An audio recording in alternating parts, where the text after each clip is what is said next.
Assalamualaikum warahmatullahi wabarakatuh. Perkenalkan, nama saya Bimantara Tri Pamungkas dari Prodi Manajemen kelas MJ102. Di sini saya akan membahas tentang pengembangan pengenalan aplikasi Facebook yang lebih aman dan etis sebagai syarat untuk menyelesaikan ujian tengah semester dari mata kuliah pengantar teknologi informasi.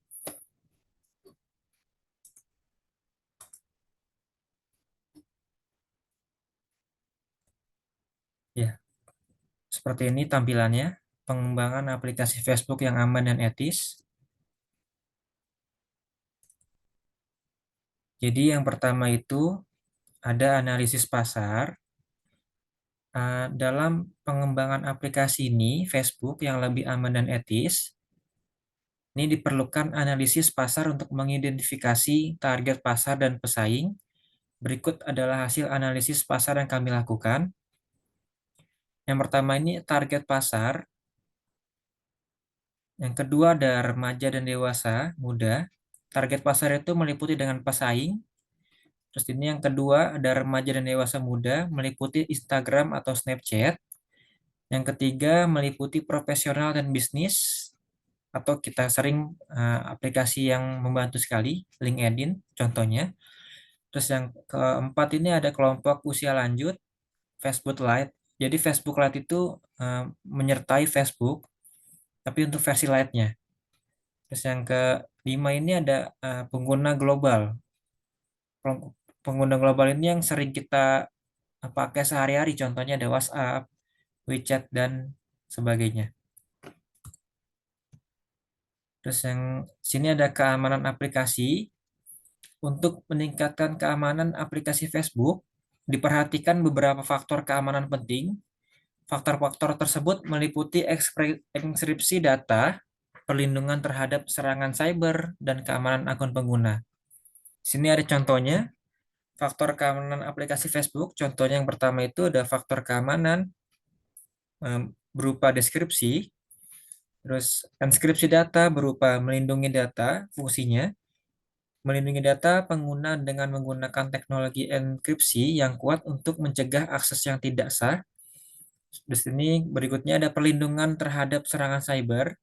Fungsinya untuk mengimplementasikan lapisan keamanan tambahan untuk melindungi aplikasi dari serangan cyber seperti DDoS, hacking, dan malware.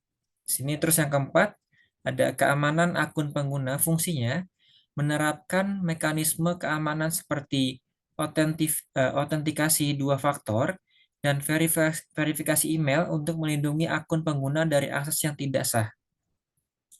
Dan berikutnya, ada etika penggunaan data.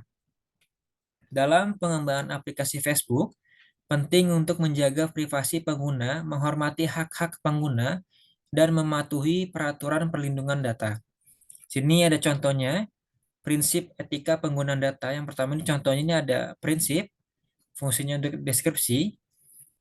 Yang kedua ada di sini ada privasi pengguna, fungsinya untuk melindungi data pribadi pengguna dan menghormati privasi mereka. Terus contoh ketiga ada transparansi, fungsinya memberikan informasi yang jelas tentang penggunaan data dan tujuan pengumpulan data. Terus di sini ada contoh keempatnya ada kontrol pengguna, fungsinya memberikan pengguna kontrol atas data pribadi mereka, termasuk opsi untuk menghapus atau mengubah data. Di sini contoh keempatnya, contoh keamanan data, fungsinya untuk melindungi data pengguna dari akses yang tidak sah dan kebocoran data. Sini contoh berikutnya ada kepatuhan hukum, fungsinya mematuhi peraturan perlindungan data yang berlaku dan hukum yang berlaku terkait penggunaan data. Dan yang terakhir ada penggunaan yang adil, fungsinya menggunakan data pengguna secara adil dan bertanggung jawab tanpa diskriminasi atau penyalahgunaan. Jadi di sini sudah saya jelaskan etika pengguna data sebagai berikut ini ya. Berikutnya ada kebijakan privasi. Kebijakan privasi itu apa sih? Di sini ada dalam pengembangan aplikasi Facebook, kami berkomitmen untuk menjaga privasi pengguna dan memastikan bahwa data mereka digunakan dengan cara yang jelas dan transparansi. Kami ingin memastikan bahwa pengguna memiliki pemahaman yang jelas tentang bagaimana data mereka digunakan dan dijaga kerahasiaannya. Di sini meliputi kebijakan privasi. Yang pertama ada informasi yang dikumpulkan, eh, penggunaan data, dan keamanan data. Untuk yang kedua, di sini ada nama, alamat email, tanggal lahir, yang meliputi fungsinya untuk mengidentifikasi pengguna, mengirimkan pembaruan, dan memberikan layanan yang relevan. Oleh karena itu, data pengguna disimpan dengan aman menggunakan enkripsi dan tindakan keamanan lainnya. Dan berikutnya, lokasi geografis informasi perangkat. Eh, Contohnya untuk menyediakan fitur berbasis lokasi dan mengoptimalkan pengalaman pengguna yang fungsinya kami melindungi data pengguna dari akses yang tidak sah dan mengimplementasikan langkah-langkah keamanan yang ketat. Dan berikutnya, aktivitas pengguna preferensi. Apa sih? Untuk memahami minat preferensi pengguna dan memberikan konten yang relevan. Fungsinya, kami mengikuti praktik terbaik dalam melindungi data pengguna dan memastikan kerahasiaannya. Dan data transaksi selanjutnya, informasi pembayaran. Untuk memproses pembayaran dan transaksi pengguna, di sini juga kami menggunakan sistem keamanan yang kuat untuk melindungi data transaksi dan informasi pembayaran. Dan yang terakhir, di sini ada data yang dibagikan oleh pengguna. Contohnya untuk memfasilitasi interaksi dan berbagi konten antara pengguna. Dengan cara kami memberikan peraturan privasi yang fleksibel untuk mengontrol data yang dibagikan oleh pengguna. Di sini penjelasan untuk kebijakan privasi. Dan selanjutnya, setelah ada kebijakan privasi, kita lanjut ke peningkatan keamanan. Dalam upaya untuk meningkatkan keamanan aplikasi Facebook, beberapa langkah telah diambil untuk melindungi pengguna dari ancaman keamanan dan memastikan pengalaman yang lebih aman dan etis. Di sini ada langkah-langkahnya ya. Langkah peningkatan keamanan yang pertama, ada langkah dan deskripsi. Yang pertama itu autentikasi dua faktor. Fungsinya, pengguna diharuskan untuk memasukkan kode verifikasi tambahan setelah memasukkan kata sandi untuk memastikan bahwa hanya pengguna yang sah yang dapat mengakses akun mereka.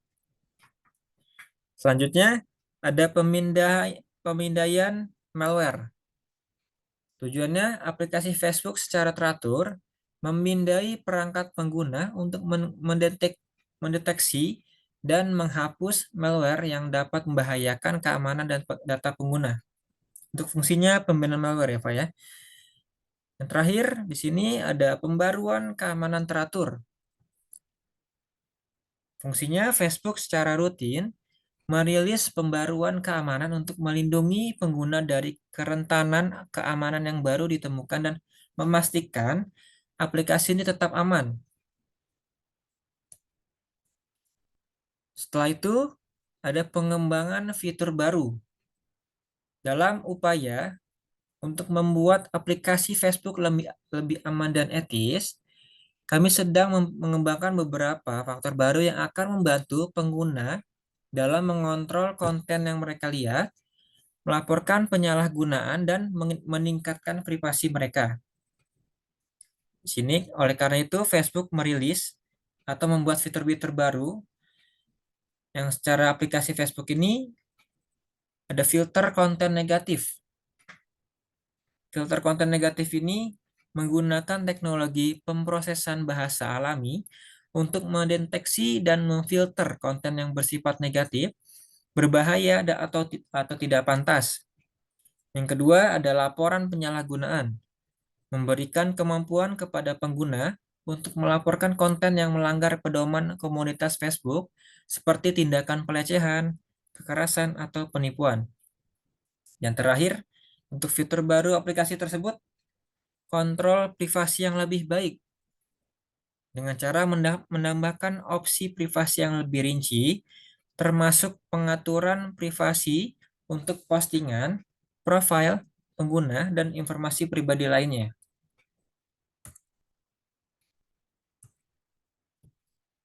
Ya, itu saja yang dapat saya jelaskan untuk eh, mengenai Facebook di era modernisasi ini.